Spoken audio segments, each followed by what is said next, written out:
Friends and my dear subscribers, ఈరోజు నేను dragon ball series episode 3 to 5 అయితే explain చేస్తున్నాను. నా ఎక్స్ప్లెనేషన్ నచ్చితే లైక్, షేర్ అండ్ కామెంట్ చేయండి. ఎపిసోడ్ స్టార్టింగ్లో గోకు, బుల్మా అండ్ ఆ తాబేలు వెళ్తుండగా దారిలో ఒక మాన్స్టర్ని ఎదుర్కొంటాడు. గోకు ఆ మాన్స్టర్తో ఫైట్ చేయడానికి డిసైడ్ అయ్యి స్పీడ్లో ఇంకా పవర్లో తానే బలవంతుడని నిరూపించుకొని ఆ మాన్స్టర్ని ఒక్క దెబ్బతో ఈజీగా ఓడిస్తాడు. అలా ఆఖరికి బీచ్ని చేరుకున్న గోకు ఆ తాబేలుకి బాయ్ చెప్తుండగా ఆ తాబేలు తనకు చేసిన సహాయానికి బదులుగా ఒక గిఫ్ట్ ఇస్తానని ఆగమని కాసేపటికి తన మాస్టర్ టర్టిల్ హెర్మెట్ మాస్టర్ రోషితో తిరిగి వచ్చి గోకు ఇంకా బుల్మాకి తన మాస్టర్ని పరిచయం చేస్తుంది. గోకు చేసిన సహాయానికి బదులుగా మాస్టర్ రోషి గోకుకి ఫ్లయింగ్ నెంబర్స్ గిఫ్ట్గా ఇస్తాడు. దీనిపై నువ్వు ఎక్కడికైనా ఎగురుకుంటా వెళ్ళొచ్చు, కానీ దీనిపై ఎగరాలంటే నీకు స్వచ్ఛమైన మనసు ఉండాలి అని ఎగ్జాంపుల్ చూపిద్దామంటే మాస్టర్ రోషి ఫెయిల్ అవుతాడు. కానీ గోకు చిన్నపిల్లడు అవ్వడంతో తన మనసు చాలా స్వచ్ఛంగా ఉండి ఈజీగా నెంబర్స్ పై నుంచుంటాడు. కట్ చేస్తే ఇదే టైంలో డ్రాగన్ బాల్ కోసం వెతుకుతున్న ఎంపరర్ పీలాఫ్ మాస్టర్ రోషి ఇంటికి చేరుకొని లోపలికి వెళ్ళాలనుకుని పీలాఫ్ డోర్ దగ్గర కష్టపడుతుంటే ఇక్కడ ఇంత పెద్ద కిటికీ తెరుచుకుని మీకు కనిపిస్తలేదా అని షూ ఇంకా మాయ్ పీలాఫ్ని అవమానిస్తారు. తిరిగి మాస్టర్ రోషి దగ్గర మరి నాకేం గిఫ్ట్ ఇవ్వరా అని బుల్మా మాస్టర్ రోషిని అడుగుతుంది. అప్పుడు ఆ తాబేలు బుల్మా తనకి ఏ సాయం చేయలేదని చెప్తుండగా బుల్మా మాస్టర్ రోషి మెడలో ఉన్న డ్రాగన్ బాల్ని చూస్తుంది. బుల్మా ఆ డ్రాగన్ బాల్ని తనకి ఇమ్మని అడుగుతుంది.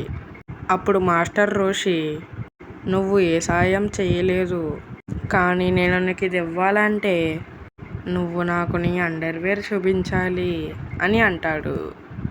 అప్పుడు బుల్మాకి కోపం వచ్చినా తన కోరిక తీర్చుకోవడం కోసం బాగా ఆలోచించి దానికి ఒప్పుకొని చూపిస్తుంది. కానీ బుల్మాకి తెలీదు కదా ఆ రోజు గోకు చేసిన పనేంటో. దెబ్బకి ఆ వయసులో చూడాల్సిన దానికన్నా ఎక్కువే చూడడంతో షాక్ అయ్యి అనపడిన మాస్టర్ రోషి ఏ మొహమాటం లేకుండా తన డ్రాగన్ బాల్ బుల్మాకి ఇచ్చేస్తాడు. అసలు రోషి ఏం చూశాడో తెలియని బుల్మా మాత్రం తను కోరుకున్న డ్రాగన్ బాల్ పొందినందుకు గొంతులేస్తుంది.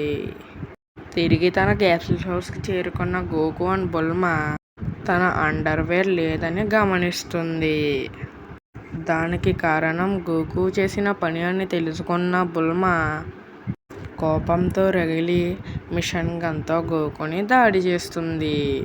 కట్ చేస్తే మళ్ళీ డ్రాగన్ బాల్ వెతకడం కోసం డిసైడ్ అయ్యి ఇద్దరూ నింబస్ క్లౌడ్ మీద వెళ్దామని బుల్మా అడగడంతో దానికి స్వచ్ఛమైన మనసు ఉండాలి అని గోకు గుర్తు చేస్తే నాకేం తక్కువ అని డుబుక్కుమని దూకి బయలుమని కింద పడుతుంది. అలా ఇద్దరు వాళ్ళ ప్రయాణాన్ని కొనసాగిస్తారు. తిరిగి తన ఇల్లు గామే హౌస్కి చేరుకున్న మాస్టర్ రోషి డ్రాగన్ బాల్ గురించి వెతుకుతున్న ఎంపరర్ పీలాఫ్ తన ఇంటిని తారుమారు చేశాడని తెలుసుకుంటాడు. ఎంపరర్ పీలాఫ్ తన దగ్గరున్న డ్రాగన్ బాల్ని ఏం చేసావో చెప్పు అని అడుగుతాడు. అప్పుడు మాస్టర్ రోషి ఓ అదా, ఇప్పుడే బీచ్ ఒడ్డునున్న ఒక అందమైన అమ్మాయికి ఇచ్చొస్తున్నాను అని చెప్తాడు. కోపంగా దానికోసం స్పీడ్గా బయలుదేరుతూ రే ముసలోడా, మా షిప్ను కొంచెం గెంటి సాయం చేయి అనడంతో తన చేతి కర్రతో షిప్ను నెట్టి సాయం చేస్తాడనుకుంటే అక్కడ ఒక కన్నం పెట్టేస్తాడు. దానితో వాళ్ళ షిప్ మెల్లగా నీటిలో మునిగిపోతుంది. తిరిగి గోకు దగ్గర నింబస్ పైన జాలీగా వెళ్తున్న గోకును చూసి బుల్మా తను మాత్రం అంత జాలీగా ఎందుకు పయనించలేకపోతుంది అని గోకును చూసి కుళ్ళుకుంటూ రోడ్ని చూసుకోపోవడంతో యాక్సిడెంట్ అయి కింద పడి తన డ్రాగన్ బాల్ కూడా కింద పడేసుకుంటుంది. తనకేమైందో చూడ్డానికి వచ్చిన గోకు డ్రాగన్ బాల్ మెరవడం గమనిస్తాడు. దాని అర్థం వాళ్ళ దగ్గరలో ఉన్న ఆరో విలేజ్లో డ్రాగన్ బాల్ ఉందని ఇద్దరు ఆ విలేజ్లోకి ఎంటర్ అవుతారు. కానీ ఆ విలేజ్లో బయట మనుషులు లేరని చూస్తారు. దానితో ఆ విలేజ్లో మనుషులు ఉన్నారో లేదో చూడడం కోసం గోకు శర్మన్ ప్రీస్ట్ ఇంటికి చేరుకుని డోర్ లాక్ చేసి ఉండడంతో ఒక్క పంచ్తో డోర్ని ఓపెన్ చేస్తాడు. లోపలికి ఎంటర్ అయిన గోకుని ఎవరో గొడ్డలితో దాడి చేసి దయచేసి నా కూతుర్ని వదిలే అని అరవడంతో రేయ్ ఎవడనుకుని నానెత్తి పగలగొట్టావు, అసలు నేను ఎవరనుకున్నావు అని గోకు అరగడంతో రూపాల్ని మార్చుకునే మాన్స్టర్ ఊలాంగ్ వాళ్ళ విలేజ్లో అమ్మాయిలందరినీ ఎత్తుకెళ్ళిపోతున్నాడని నెక్స్ట్ వాళ్ళ కూతుర్ని ఎత్తుకెళ్ళిపోవడానికి రాబోతున్నాడని చెప్తాడు. అప్పుడు బుల్మా మరి మీ విలేజ్లో డ్రాగన్ బాల్ ఉందా అని తన డ్రాగన్ బాల్ చూపించడంతో ఒక ముసలావిడ అక్కడికి చేరుకొని తన దగ్గర ఉన్న డ్రాగన్ బాల్ని చూపిస్తుంది. కానీ దీన్ని వాళ్ళకి ఇవ్వడం కుదరదని, అది తరతరాలుగా వారి పూర్వీకుల నుంచి వస్తున్న ఆస్తని చెప్పడంతో బుల్మా మరి ఊలాంగ్ ఓడిస్తే ఆ డ్రాగన్ బాల్ ఇస్తారని అడుగుతుంది. విలేజర్స్ దానికి ఒప్పుకుంటారు. కట్ చేస్తే గోకు ఒక అమ్మాయిలా రెడీ అవ్వి ఊలాంగ్ కోసం వెయిట్ చేస్తాడు. అలా ఒక మాన్స్టర్ రూపంలో విలేజ్కి చేరుకున్న ఊలాంగ్ నన్ను పెళ్లి చేసుకుంటావా సుందరి అని గోకుని అడుగుతాడు.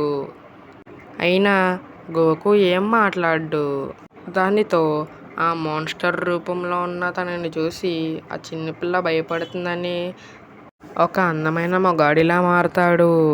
దానిని చూసిన బుల్మా వాడికి ఫ్లాట్ అయిపోతే ఇప్పుడు నేను ఇద్దరిలో ఎవరిని తీసుకెళ్ళాలి అని ఆలోచనలో పడితే గోకు ఒక అమ్మాయి కాదని మారువేషంలో ఉన్న అబ్బాయి అని తెలుసుకుని కోపంతో రగిలి ఒక పెద్ద ఎద్దు రూపంలో మారితే గోకు కూడా ఫైట్ చేయడానికి రెడీ అవుతాడు.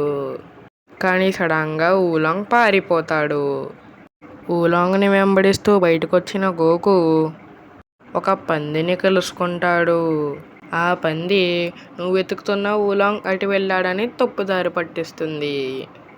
దానితో ఆ పంది ఊలాంగ్ అసలైన రూపమని రివీల్ అవుతుంది. ఊలాంగ్ తనకు తాను కావాలనుకుంటే ఏ రూపంలో అయినా మారగలడని, కానీ దానిని 5 నిమిషాల వరకే నిలబెట్టుకోగలడని రివీల్ చేస్తాడు. తన పంది రూపం వల్ల విలేజర్స్ ఎవరు తనని చూసి భయపడతలేదని, అమ్మాయిల్ని ఎప్పుడప్పుడు కిడ్నాప్ చేస్తూ విలేజర్స్ని భయపెడతానని వివరిస్తాడు. కట్ చేస్తే తిరిగి విలేజ్ని చేరుకున్న గోకు ఊలాంగ్ అటు లేడని చెప్తుండగా ఊలాంగ్ ఒక పెద్ద మెటల్ నింజాగా మారి తానే ఊలాంగ్ అని రివీల్ చేస్తాడు. కానీ గోకు ఏమాత్రం భయపడకపోవడంతో ఏంట్రా నీకంత ధైర్యం అని అడుగుతాడు. మా తాతయ్య నాకు కరాటీ నేర్పించాడు అని చెప్తాడు. నీకు కరాటీ వస్తే ఈ 3 ఇటుకల్ని ఈజీగా పగలగొడతావు కదా అని అడిగితే నేను ఈజీగా పగలగొడతాను అని చెప్పి ఒక్క ఏలుతో 3 ఇటుకల్ని ఈజీగా పగలగొడతాడు. అది చూసి భయపడిన ఊలాంగ్ ఒక గబ్బిలంగా మారి పారిపోవడానికి ట్రై చేస్తే గోకు ఊలాంగ్ని పట్టుకోవడం కోసం నింబస్ పైన ఊలాంగ్ని వెంటాడతాడు. దానితో ఊలాంగ్ మళ్ళీ తన రూపాన్ని రాకెట్లా మార్చుకుని దూసుకెళ్తాడు. కానీ అప్పటికే 5 నిమిషాలు పూర్తవడంతో మధ్యలోనే ఊలాంగ్ తన అసలు రూపానికి మారి కింద పడిపోతే గోకు తనని సేవ్ చేసి విలేజర్స్కి ఊలాంగ్ని అప్ చెప్తాడు. అలా ఊలాంగ్ని విలేజర్స్ తన ఎత్తుకెళ్ళిన అమ్మాయిల్ని ఎక్కడ దాచామని అడిగితే విలేజర్స్కి ఊలాంగ్ తన ఎత్తుకెళ్ళిన అమ్మాయిని తన మ్యాన్షన్లో ఉన్నాడని చూపిస్తాడు. దానితో విలేజర్స్ సంతోషపడి బుల్మాకి తన డ్రాగన్ బాల్ ఇచ్చేస్తారు. కట్ చేస్తే బుల్మా, గోకు ఇంకా ఊలాంగ్ తిరిగి వాళ్ళ ప్రయాణాన్ని కొనసాగించి ఊలాంగ్ రూపాన్ని మార్చుకునే తన శక్తి వాళ్ళకి చాలా ఉపయోగపడుతుందని చెప్తారు. దానితో బుల్మా ఊలాంగ్ని కూడా వాళ్ళతో తీసుకెళ్ళడానికి డిసైడ్ అవుతుంది. కానీ వాళ్ళు నెక్స్ట్ వెళ్ళబోయే ప్లేస్ ఫైర్ మౌంటైన్ అని తెలుసుకున్న ఊలాంగ్ భయపడి పారిపోవడానికి ట్రై చేస్తాడు. కానీ గోకు సాయంతో మళ్ళీ ఊలాంగ్ని పట్టుకొని ఆకలేస్తుందన్న ఊలాంగ్కి బుల్మా ఒక విటమిన్ టాబ్లెట్ ఇస్తుంది. అలా ఒడ్డుకి చేరుకున్నాక బుల్మా తన క్యాప్సూల్స్ అన్నీ పోయాయని తెలుసుకుంటుంది. దానికి కారణం ఊలాంగ్ అని నిందించిన ఊలాంగ్ నేను కాదని చెప్పి మెల్లగా తప్పించుకోవడానికి మళ్ళీ ట్రై చేస్తాడు. కానీ ఈసారి బుల్మా చేసిన పింకీ పింకీ అనే సౌండ్కి ఊలాంగ్ కడుపులో తిప్పుతం మొదలవుతుంది. దానితో బుల్మా ఇందాక ఊలాంగ్ ఇచ్చిన విటమిన్ టాబ్లెట్ తనని కంట్రోల్లో పెట్టడానికి అని చెప్పి పిక్కీ పింకీ అనే చేసిన శబ్దానికి తన కడుపులో తిప్పుతుందని చెప్పి ఊలాంగ్ని బలవంతంగా ఒక బైక్లా మారుస్తుంది. కానీ బుల్మా ఆ బైక్ని నడుపుదామంటే అది కుదరదు. దానితో ఊలాంగ్ తన రూపం మార్చుకున్న తన శక్తి ఏమాత్రం పెరగదని చెప్తాడు. అందుకే తను గోకుని ఓడించలేకపోయాడని చెప్తాడు. అలా మొత్తానికి వాళ్ళ ప్రయాణాన్ని కంటిన్యూ చేసి ఒక ఎడారిని చేరుకోవడంతో నడిచి నడిచి ఎలిసిపోయిన బుల్మా కళ్ళు తిరిగి పడిపోతుంది. ఇదంతా దూరం నుంచి చూస్తున్న ఒక పిల్లి ఎవరో ఒక మనిషి దగ్గర చెప్తుంది. దానితో ఇద్దరు ఒక ఎగిరే బైక్ మీద స్పీడ్గా వెళ్తూ గోకు వాళ్ళ దగ్గరికి వెళ్తారు. దానితో ఆ మనిషి తన పేరు యాంచా అని, తాను ఈ ఎడారిలో నివసిస్తున్న ఒక బందిపోటని, వాళ్ళ ప్రయాణం ముందుకు సాగాలంటే వాళ్ళ దగ్గర ఉన్న డబ్బు ఇంకా క్యాప్సూల్స్ ఇవ్వాలని వార్నింగ్ ఇస్తాడు. యాంచాతో ఉన్న పిల్లిని చూసిన ఊలాంగ్ ఆ పిల్లి తనలాగే రూపం మార్చుకునే శక్తి ఉన్న పౌరని గుర్తుపట్టాడు. అలా మొత్తానికి వాళ్ళని దోచుకోవడానికి సిద్ధపడ్డ యాంచా గోకుతో ఫైట్ స్టార్ట్ చేసి కత్తితో దాడి చేస్తాడు.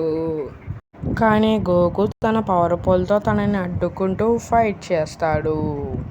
గోకు పవర్ఫుల్ చూసిన యాంచాకి అది గోహాన్ అని, అయితే గోకు గోహాన్ మనవడై ఉంటాడని తెలుసుకుంటాడు. దానితో గోకుని ఓడించాలంటే తన పూర్తి శక్తిని వాడాలని తన పవర్ఫుల్ అటాక్ వూల్ ఫ్యాంగ్ ఫిష్ని ఉపయోగించి అటాక్ చేస్తే గోకు దూసుకెళ్ళి రాళ్ళ మధ్య కుప్పకూలిపోతాడు. గోకు ఓడిపోవడం చూసి భయపడిన ఊలాంగ్ పారిపోవడానికి ట్రై చేస్తే పవర్ ఊలాంగ్ని అడ్డుకుంటుంది. దానితో ఊలాంగ్ తన దగ్గరున్న క్యాప్సూల్ని యాంచాకి ఇవ్వబోతుంటే గోకు ఆ రాళ్ళ మధ్య నుంచి లేచి మళ్ళీ ఫైట్కి సిద్ధపడతాడు. దానితో యాంచా మళ్ళీ ఫుల్ ఫ్యాంగ్ ఫిష్ని వాడి గోకు కథ ఇంకా ముగిద్దామనుకుంటే మళ్ళీ స్పృహలోకి వచ్చిన బుల్మాని గమనించడంతో ఒక్కసారిగా యుద్ధాన్ని మధ్యలో ఆపి ఫుల్ స్పీడ్లో వెనక్కి వెళ్ళిపోతాడు. కానీ యాంచాని మొదటిసారి చూసిన బుల్మా యాంచాతో ప్రేమలో పడుతుంది. కట్ చేస్తే యాంచా హైడౌట్లో యాంచా అమ్మాయిల పట్ల ఉన్న భయాన్ని పౌరుకి గుర్తు చేస్తూ వచ్చేసారి గోకుని ఎలాగైనా ఓడించాలని నిర్ణయించుకుంటాడు. దీనితో ఈ వీడియో అయిపోయింది.